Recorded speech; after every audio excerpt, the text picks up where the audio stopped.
is to give you a little bit of an idea about how to write the equation of a trig function. One of the things you have to decide is whether or not you're going to write a sine or a cosine function. That's something we'll look at a little bit later, although most of these can be written either way. So you may be thinking one approach and I do something else, and that's okay. What I like to try to do when I'm working with these graphs is I like to try to identify the amplitude, phase shift, and the midline first, and then kind of go from there. So you can take a look at this graph. Something that I noticed here, this graph goes down to -2 and it goes up to 4, okay? So if you notice, it's not equally symmetric there. The midline's not the x-axis, okay? And a lot of you can probably see that, but the value halfway between -2 and 4 is actually 1. And so you can see there, that's where the midline's going. So my midline is going to be at y equals 1. My amplitude of my function then, if you go from 1 up to 4, you're going to notice that's 3 units up. If you go from 1 down to -2, you're going to notice that's 3 units. So the amplitude here is 3. Okay.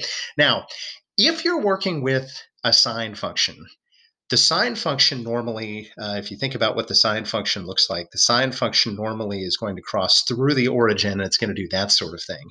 And so as a result, I usually look and see if it's crossing the axis at, basically 0, the y-axis, then I go with the sine function. So if you notice here, it does cross the midline at 0, okay? So as a result, I'm going to use the sine function, okay? The cosine function, if you remember, starts out at a maximum value when x is equal to 0. And so, for example, if you were looking at this as your starting point and it's been shifted to the side, you might use a cosine function instead, but you have to make that decision. All right, so I'm going to say that there's not a phase shift, okay? I'm going to say that we're starting at 0, basically. It's not been shifted side to side, and so as a result, we're going to say that there is no phase shift. And then the final thing is the period, okay? If you notice here, this graph is not labeled in degrees. It's not going to go over to 9 degrees. It's not labeled in terms of, pi over 2, pi, that sort of thing. But if you notice here, the graph finishes one cycle just a little bit past 6. Remember, 2 pi is about 6.28. Okay, so this is in radians. It just isn't labeled radians. So it does go through one cycle, and it finishes one cycle basically right around 2 pi. So I believe the period here is just the regular 2 pi radians, or 180 degrees. We don't need to do anything to change that. So anyway, if we put this all together, your a value is going to be the amplitude. So we've got the equation y equals the a value, the amplitude. We're doing a sine, okay? I don't need to change the period. So x doesn't need to be multiplied by anything. We don't have to do that. So it's just going to be sine of x.